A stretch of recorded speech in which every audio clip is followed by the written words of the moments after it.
démocratique, de mater toutes les formes de rejet ou d'opposition à des sordides décisions. Enfin, dans sa logique de fouler du pied tout l'édifice administratif, socle de notre état de droit, mon expérience personnelle récente en est la parfaite illustration. Mesdames, Messieurs les journalistes, parce que je suis une femme politique, engagée, assumant fièrement mon camp politique, celui de l'Alliance pour la République et de la coalition Benno Bokk Yakaar, j'ai été victime de persécutions, de harcèlement, de dénigrement mensonger et d'un acharnement politico-administratif rarement vu au Sénégal. Jugez en vous-même. En effet, tout début au lendemain de ma participation, le 24 juin 2024, à une émission organisée par une radio de la place, je vous nommais l'ARFM, sur les 100 jours du nouveau programme. Certainement, les adeptes de la pensée unique, souhaitant une opposition de confort, avaient souffert de mes critiques tranchantes, car dès le lendemain était enclenchée une brutale opération de démolition de ma personne. C'est ainsi, le 24 juin 2024, invité à l'émission RFM Matin, après 90 jours d'exercice de pouvoir par le président Bassirou Diomaye Faye, le 25 juin, le lendemain, je reçois la lettre de la mise en demeure avec le sort confidentiel par mon ministre. Le 26 juin 2024, je dépose la réponse de lettre accompagnée d'une lettre de démission adressée au président de la République. Je veux nommer son Excellence M. Bassirou Diomaye Faye. Le 27 juin 2024, le lendemain, n'ayant pas reçu de réponse à ma demande de démission, je suis systématiquement retiré du groupe de travail par le secrétaire général. Ce groupe est composé de l'ensemble des directeurs du ministère ainsi que même du ministre et de son cabinet. Le 18 juillet 2024, on nomme mon successeur et on précise poste vacant dans le communiqué même du Conseil des ministres. Le lendemain, 19 juillet 2024, le journal Yor Yor de Serigne Saliou Gueye publie un pré-rapport concernant ma gestion budgétaire entre guillemets. Le 23 juillet 2024, je reçois un coup de fil de l'agent du bureau de courrier qui voulait passer chez moi pour me remettre un courrier dont la nature n'a pas été précisée. Je lui donne un rendez-vous le lendemain car j'étais en déplacement. Et vous l'avez constaté, j'ai eu à faire des émissions ce jour-là même avec les organes de la place.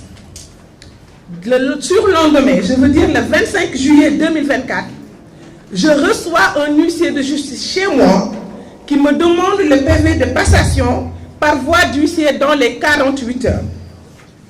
Le jour même, le 25 juillet 2024, je dépose le PV de passation signé avec accusé de réception que j'ai reçu du ministère. J'ai déposé le PV avec toutes les clés. Je veux nommer celle de la voiture qu'on m'avait affectée que je n'ai jamais utilisée parce que c'est une R21, les clés de mon bureau et les cartes carburant ainsi que du péage. Le 2 août 2024, je reçois la convocation de la gendarmerie de recherche de Keur Massar, me convoquant pour le 5 août. Le 5 août 2024, je suis auditionnée à la gendarmerie de recherche de Keur Massar de 11h à 19h25 sur la plainte du ministère, représentée par son secrétaire général, M. Gorgui Ndiaye, dont l'objet était recel de documents administratifs. Le lendemain, le 6 juin 2024, je fais une passation au ministère sur ma proposition, avec un agent de ma direction, qui a été nommé par arrêté le 12 juillet 2024, en présence de l'IAF et de mon avocat, pour des raisons sécuritaires et de respect de mon honorabilité. Puis, je retourne à la gendarmerie et je suis entendu par le major Kandi sur le PV de passation qui a été signé sans réserve par les parties, à préciser, sans réserve. Nota bene, tous les documents estampillés confidentiels qui m'ont été envoyés par mon ministère se sont retrouvés au niveau de la presse nationale. Mesdames, Messieurs les journalistes, la reddition des comptes est une absolue nécessité dans une république et tout état de droit digne de ce nom.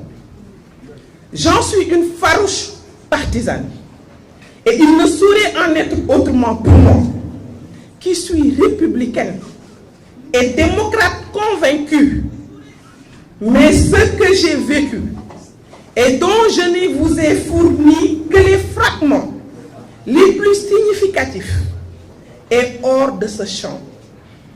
J'ai été simplement une victime. Oui, victime d'un acharnement sauvage visant à m'humilier, à me briser dans ma dimension d'opposante, dans ma dimension de femme et dans ma dimension humaine.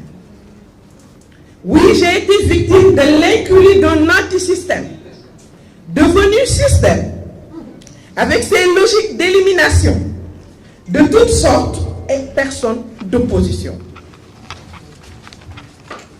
Ce qui s'est passé avec moi est étranger aux principes administratifs primaires et atypique. De 1960 à nos jours, aucun agent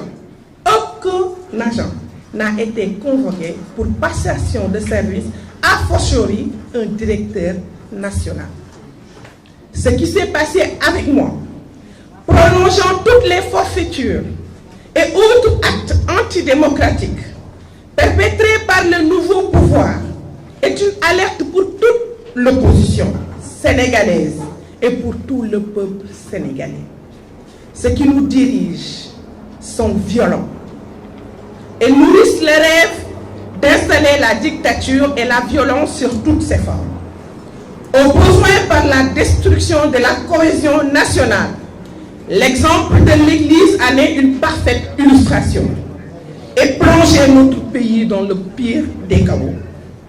Mesdames et messieurs les journalistes, je vous remercie de votre attention. Diégui Diop Fall, militante de l'APR.